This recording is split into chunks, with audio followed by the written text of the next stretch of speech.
Happy Friday, everyone. We are back here with the Go 24/7 podcast. My name is Bryce Koon. He is Glen West, and amidst the rainy weather that Glen tweeted about still in the Louisiana area, we still got it up in here, Georgia, as well. We're going to talk about some bright spots today, and that's we're going to be kind of previewing a way too early preview, no predictions, but way too early preview of LSU football under Brian Kelly, which, Glen, there's no off season for football, so I think it's okay that we take a break from baseball. It's definitely okay that we take a break from basketball. We're going to be catching that up in our next podcast episode, but it's okay to talk some football once in a while. Yeah, no, I agree completely. I think baseball talk is really started to heat up around here, but the weather hasn't really caught up yet with baseball weather. Today's probably the first sunny day we've had in about a week here in Baton Rouge. So gonna catch some scrimmages this weekend and all that stuff, and we'll keep everybody abreast on that. But yeah, I mean, look, football. Now that the signing periods are done, freshman classes everywhere are pretty much signed, sealed, and delivered. I think it's a good time to revisit just where this roster is and just kind of the outlook of this current team and where it can go. Yeah, and we've been doing a good job of that. Sonny has done these roster breakdowns. Where does it stand? You took a look today, kind of where the 2024 class, what kind of position are they going to walk into, which I think is a good look as well. But I thought it was a good idea, and now we've kind of tied that bow on the 2023 class. And really, as we were kind of, texting back and forth on Wednesday, this is a class in 2023 that LSU really kind of had wrapped up way early on. They did their work, did their due diligence in the winter, the earlier winter, I should say, in December, and we're able to do that. So it brings this question, and this is going to have a lot of debate, which is fantastic. But is LSU ready to make that jump to national title contender? Now, I'm going to be, as the outsider, trying to make himself feel like an insider. I'm going to give my outside perspective, and then, Glenn, I want to turn it over to you to where all the LSU fans say, thank God this is the guy who actually knows what he's talking about. From an outside perspective, LSU was a program last year that obviously, struggled kind of finding that identity early on in the season. New quarterback, how does he fit into the plans? And so just for me, watching games casually, the Tennessee game stands out as one that's like, whoa, that was bad. Brian Kelly said as much. That was not the product we wanted to put out there. Then the Ole Miss win. Then obviously the Alabama win. And it kind of felt like in a matter of 3-4 weeks, the expectations went from we want to be a solid bowl game to holy cow, we may become one of the first multi-loss teams to make a playoff if things fall the right way. So it went all over the place in that sense. But I don't know about you. I kind of felt like that the college football playoff aspirations maybe a little premature in where this rebuild was, and I think that reminding fans that hey, this is something that had to be rebuilt. So it was really, really great. Year one was fantastic. Going off the expectations, kind of want to see where you thought. Did you feel like that the expectations took that massive jump in the span of 3-4 weeks? We're like, oh wow, this team's in a really good position, way different than it was 3 weeks ago. Yeah, I mean, I think now that you've had several months to kind of dissect what the season was like, just from looking at everything from afar, I do think that probably the college football playoff talk there for that month span was probably a little bit premature. I think the Texas A&M loss was a really great kind of reminder to folks that listen, this was a team that was kind of put together on the fly, and they had to do a lot of work in a very short amount of time. Just to field a really decent roster. And I think in so many respects, they exceeded expectations on the field.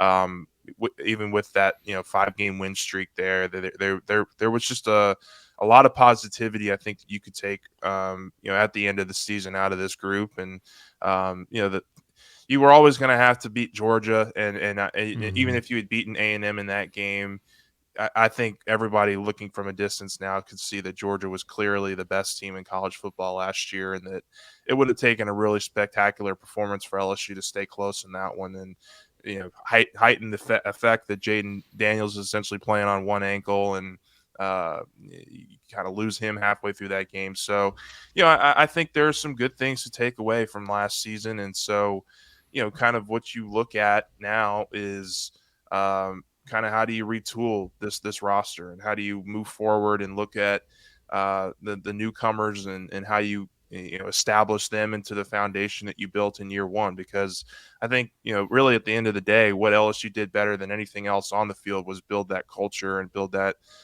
foundation in year one that players really seemed to take to towards that middle of the season. It really seemed like things were starting to click in terms of the daily habits that they wanted to be in, the accountability that the coaching staff wanted of these individual players. And I think that's something that you have enough of your core returning here in 2023 that those guys can now be tools for the new players. LSU is Mm-hmm. welcoming 36 new players, 25 freshmen, 11 transfers at this time. Those are guys that are, a lot of which, the transfers and 13 freshmen are already on campus and starting to learn the habits that are expected of them before this spring semester. And that's, something that last year's team really had to learn on the fly. And so I think having a lot of those guys back, a lot of those pieces in play for this coming spring and off season really allows LSU to develop at a much more rapid pace, in my opinion. Yeah, and I like what you said too. I mean, you have enough of the core coming back that it was a really good foundation that was set in year one. I mean, that cannot be. I know, this regular season did not end the way that LSU fans wanted it to. Obviously, the loss to Texas A&M, that's disappointing. But I think when you take a step back, which is a really, as when you're a fan of a program, it's really hard to do that. It's really hard to take a step back and look at it. But like what you said, after a couple months, you say, man, that was a really good year one season. We saw the glimpses of what we can be, and we also saw glimpses of what we're still struggling with. That brings us to 2023. We talked about all the new players that they're going to have to get into the fold, but you have a key group doing that. And give credit to the coaching staff. We're not really going to hit on the coaching staff today, but Brian Kelly and his staff, I think it's safe to say that, when this has been said on this podcast, national podcast, the 24/7 national people said this was a really good hire. Year one. I mean, this is something that really the jokes and the memes that came out. Yeah, people are not laughing about that as much anymore. So Yeah, and just something to really throw in real quickly here: the fact that they were able to re-recruit a lot of these guys back to the team this year. mhm. I don't think the losses that LSU had this year were very surprising, outside of maybe one or two. I think Demario Tolan and Kayshawn deciding to come back and then deciding to leave. That whole scenario was just a little bit wonky, but there's look, everybody else that I think they lost this year was expected and not a bit surprising. And I think they have, and we'll touch on it now, but just enough of that core foundation returning to be really excited. Yeah, so we've kind of outlined three different things that we think you have to have, and especially this LSU team has to have, just having watched the college football playoffs since its inception and seeing what championship teams with that pedigree have. What do they have that sets them apart? And so we start off, and this is going to be the hot topic of conversation, so we probably could just do a whole podcast on the first topic, the first bullet point, but it's elite quarterback play. Now, look, whether you think that Stetson Bennett's an elite quarterback or not, what he did do is he gave his team a chance to win, and he was consistent. Bryce Young, his ability at Alabama to do that. And you look at a lot of the other players that have made it to the college football playoff, they've had really good quarterback play. C.J. Stroud this past year for Ohio State. Max Duggan, carried that TCU team. So can Jayden Daniels be consistent? That's going to be the big question. I mentioned with Sonny on the podcast when we talked about transfers. And Glenn, I said I think one of the biggest things we're not realizing is that Jayden Daniels has now been here and done that. The process of him getting acclimated to LSU, acclimated to his surroundings. Everything, every little thing. It's not there anymore. Now he can just go out and focus on building relationships with the new guys and continuing to lead this team.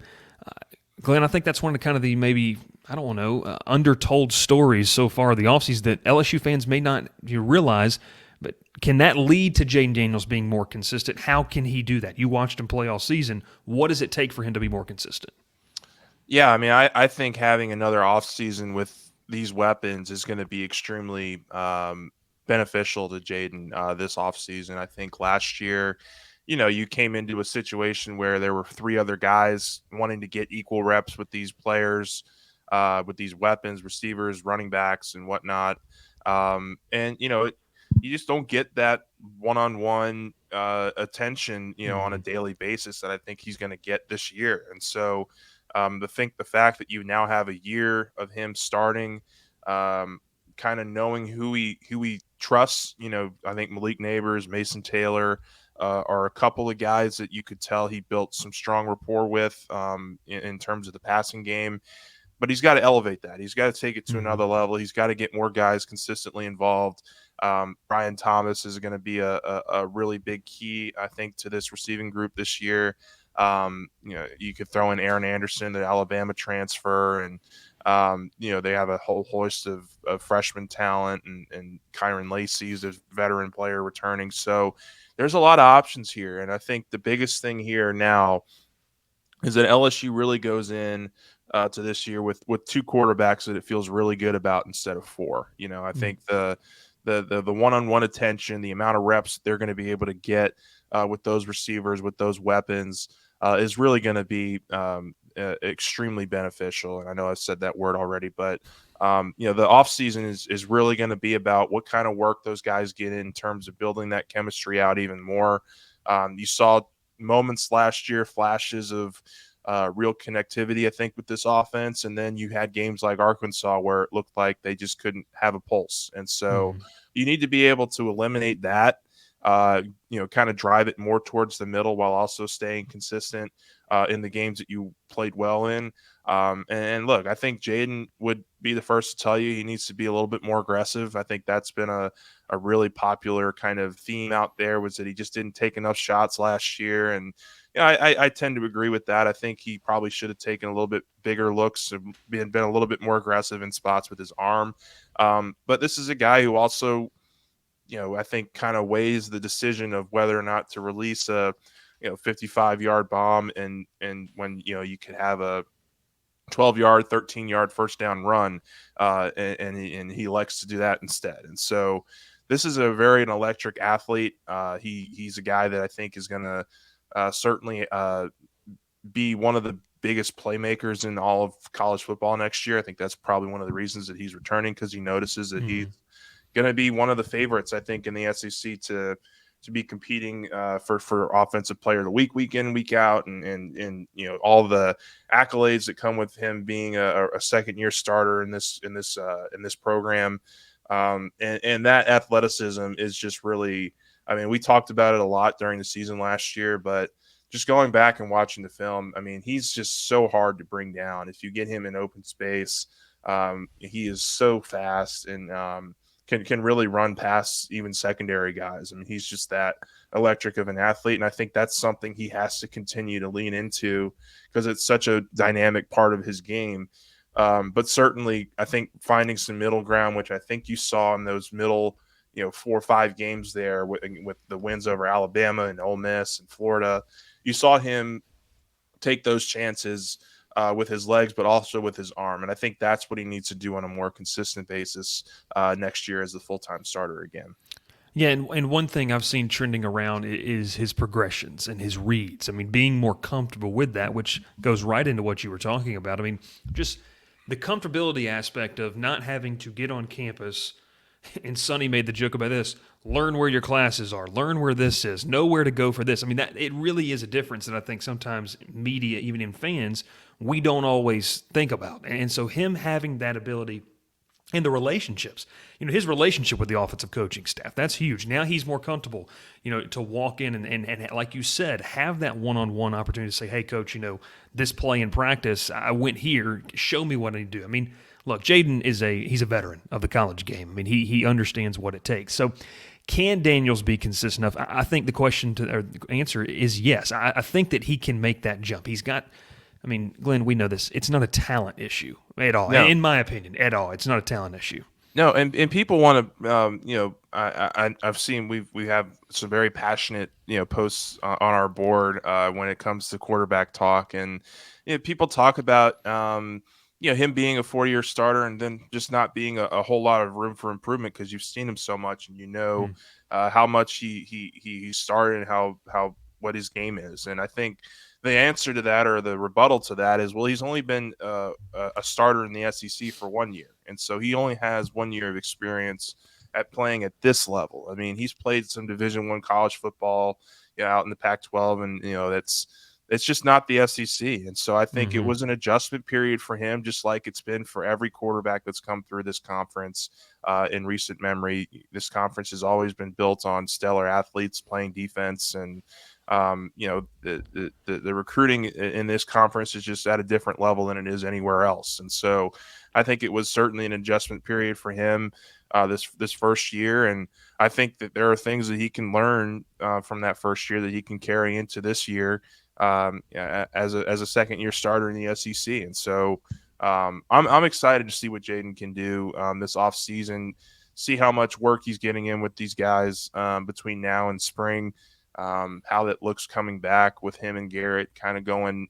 I wouldn't say neck and neck. I think Brian Kelly's made it very straightforward that Jayden's going to be the starter and he's going to be the guy to get first team reps. But I do think you also have to keep a guy like Nussmeier engaged, and so like you're going to need to give him those first team reps as well. I'm pretty sure Garrett's going to be pulling guys aside and getting some extra work in with them as well. So it's going to be a lot of busy months for Malik Neighbors, for Brian Thomas, for all those guys running routes, and getting the timing down. I think is what works so well. I mean, we talked about it before, and it's not probably going to be at this level ever again. But between that 18 and 19 season, Joe Burrow was out there every day with Jamar Chase and Justin Jefferson and Terrace Marshall and all those guys, just making sure they had the timing of the routes down, making sure they knew exactly what they wanted out of each other. And that's something that this team can do too. And it doesn't mean you're going to have a 2019 success story kind of year for the offense, but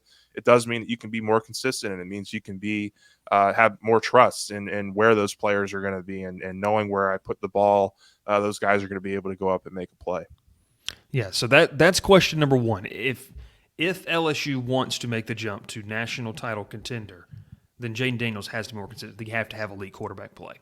We get to bullet point number 2 in this, and it's championship level depth. Now, you may say, Bryce, that makes way too much sense, but I go back to watching the SEC title game. Now, I officially wasn't on the beat at this moment. You were in the building, and when you watch, I mean, look, and LSU fans don't want to talk about it. I get that, but when you watch the Georgias, the Alabamas, the LSU in 2019, I mean, when you look at these teams that not only have top-level talent at the ones on their depth chart, but you can run twos out there, and you're not seeing a big drop-off.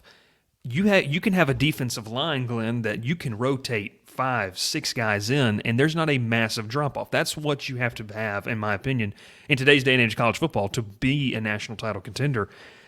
I think when we saw the SEC title game, we saw a lot of top-end talent at the top, and then a lot of no knock against the players. It was just those guys weren't there yet. So we're going to get in the last bullet point of what players need to, but I mean, do you feel like this is a roster that is getting to a point that it can say, hey, we can rotate some twos in at certain positions, we can have depth, we can be able to roll guys out there, and we still feel that we're having our A-plus game, our A-plus group out there? Yeah, I think so. I think it really is a position-by-position basis, because I think you can look at the receiver room and you can certainly say, look, that's going to take care of itself. Those guys are going to be good. But I have questions, about some of the other positions. I mean, edge rusher is going to be a question that I have in the spring, is which guys kind of stand out in the spring in terms of who's getting the reps, and really that entire defensive line behind Mekhi Wingo and Mason Smith on the interior. They spent a lot of resources this offseason and revamping that group on the interior. Their run defense was good at times last year, but it also got gashed towards the end of the season by A&M and a couple of those teams down the stretch. So having quality depth that can last you deep into the season, I think, is where LSU is going to really need to answer some questions in terms of their pass rush and in terms of their defensive line. I mean, look, you're gonna run Harold Perkins all over the place. He's going to be inside linebacker. He's going to be on the outside, getting into the backfield. More times than not, he's just so good at disruption and getting after the quarterback.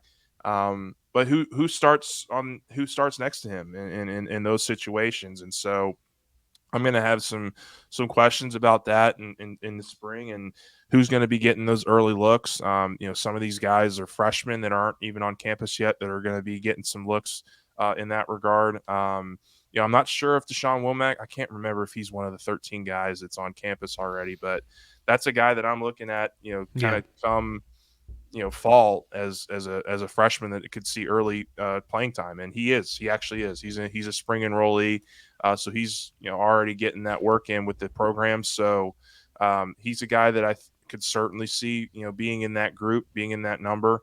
To compete on the edge, they have a number of transfers. The Texas transfer, they have the Texas transfer Ovi. I'm not going to even try his last name yet. I'm still not comfortable saying it.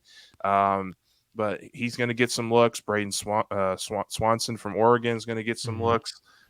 You got Paris Shand on the inside, defensive tackle wise. So they're gonna have a lot of veteran guys, I think, and that they're going to be able to rotate in and see which ones stick, see which ones stand out in the spring, and kind of have a baseline of what to expect.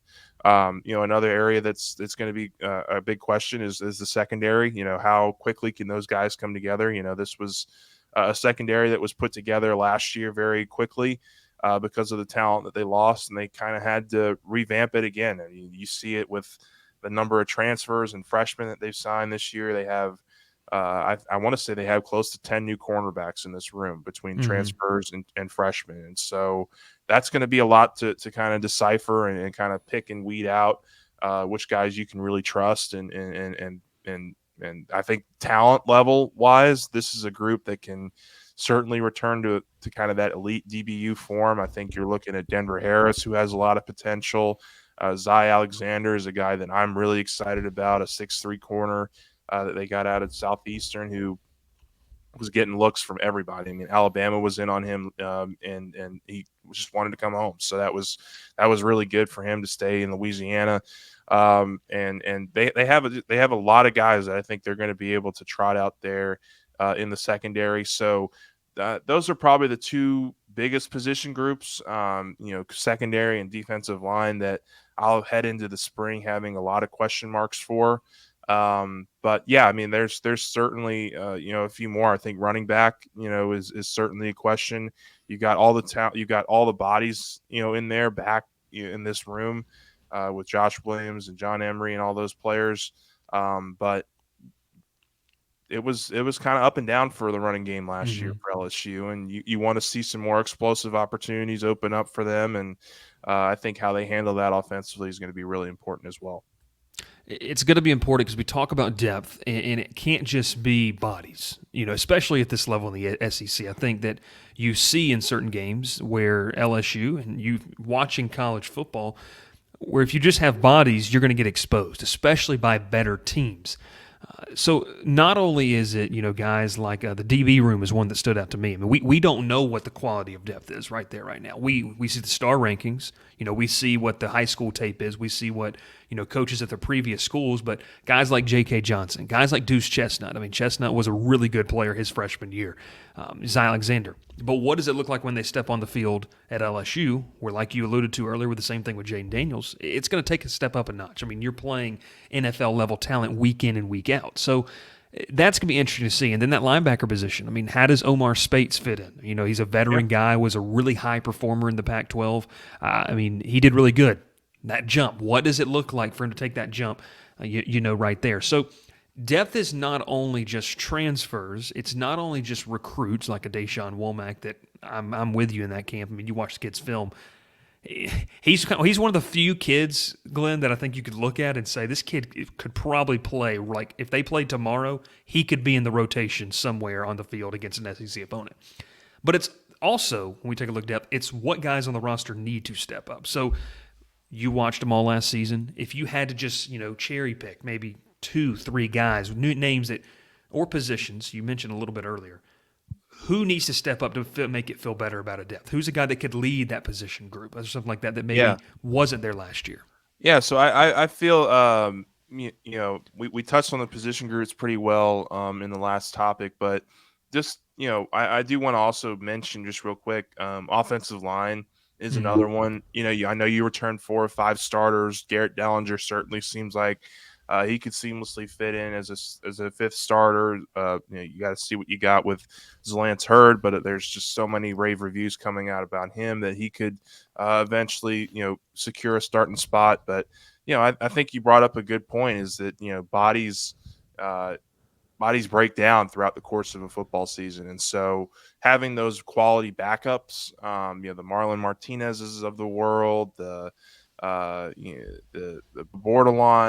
DJ Mm-hmm. Chester, some of the guys that you revamp this room with, that's going to be really important on both, the offensive line, the defensive line, in the trenches, and certainly at other key positions like running back and certainly in the secondary. But just a couple of players that I maybe tally that these are guys that are in the program now or were in part of the team last year that I think really need to make a big step. And I'm going to start with Quincy Wiggins, the true freshman from last year. He's entering his second year now. Heard a lot of really great things about Quincy, kind of as the season developed last year, and how he was able to really grow as a player. He's somebody that I think could absolutely take one of those starting spots on the defensive line if he's if he makes that jump that we all expect him to make. I think that's going to be really, really important for LSU to have a guy like that who can big 6'5", 290, 280, Mm-hmm. 290 can go in and get some offensive linemen off their feet a little bit and push them back and kind of collapse the pocket. I think he's going to be an X factor for this team next year if he can for this defense next year if he can really come in and have a really good showing. If you're talking about another defensive player, I would probably throw out Omar Spades. I think is going to be really huge. But I'm also looking at Wes Weeks. He's a linebacker that is a thumper. He's a guy that had some opportunities last year, and he's kind of more of a rotational guy. But does he see more snaps now next to Greg Penn, or is it Omar Spates that takes up the majority of that playing time? I'm going to be really interested to see how linebacker certainly evolves throughout the season, and I'm also going to be looking at running back. I think that's you're still looking for that definitive playmaker, the guy that you can really trust in terms of explosive plays and getting just really breaking open a game with the running ability. And I think the fact that you're returning your offensive line next year, or so much of your offensive line, really helps you kind of grow out the run game a little bit. And I think the guy I'm looking at is Josh Williams, certainly, but I'm also looking at John Emery. I mean, we've talked about it for years now, how we've just been waiting and waiting and waiting to see if this guy is ever going to fulfill his potential. And he had some really great moments last year. I want to see those moments turn into big games, like really big, important games and key moments where you can hand him the ball and say, "Go make a play for us. Go get us into the red zone. Go score a touchdown here." He's got that explosive ability as a runner, and I think that's going to be really important for LSU's offense to keep defenses on their toes. And so he's certainly another guy that I think that if he develops the way that we think he can, and certainly his talent shows you he can, he's going to be a difference maker, another X factor in this offense. Yeah, I like what you said there. We talked about it maybe 2 weeks ago on the podcast about John Emery. I mean, it's never been a talent issue with him. It's really holding on to the football, and it's really living up to that potential. And look, that's a lot of potential to live up to. Number one running back coming out of his class, that's really, really hard to come and live up to. But I think what you said, I mean, is we kind of wrap this up. Look, the blueprint is there in Baton Rouge. Like, I don't think there's any doubt that there's signs that we saw last year of where, I mean, it's also kind of how football is, Glenn. I mean, this team was, a certain amount of plays away from being, a CFP contender. And you could also say there are a certain amount of plays from being a 7-win, 8-win team. I mean, it's one of those things. That's how football bounces sometimes. So I think it's going to be interesting. But kind of to recap that, elite quarterback play. We have to see Jayden Daniels become more consistent if LSU wants to make a big, big impact on 2023. That championship level depth, which we're going to learn more in spring practice. We're going to be able to see kind of what these guys bring to the table. And you're also going to get to hear from the coaches albeit it'll be behind a filter, a little bit of some coach speak.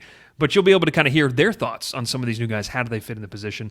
And then guys need to step up. I love what you said right there. I mean, there's certain guys on campus that you say, hey, if this guy makes big strides, it not only does something for him personally, it makes the group better. It makes that position group better and make more dynamic, and it gives the opposing offensive coordinator or defense coordinator a headache. But you want to appreciate his. Go ahead. You want to throw in one more name there. Sorry, I didn't get a chance to mention him, but Aaron Anderson, I think, from a special teams perspective, having a return man that can flip a game, flip the side of the field for you.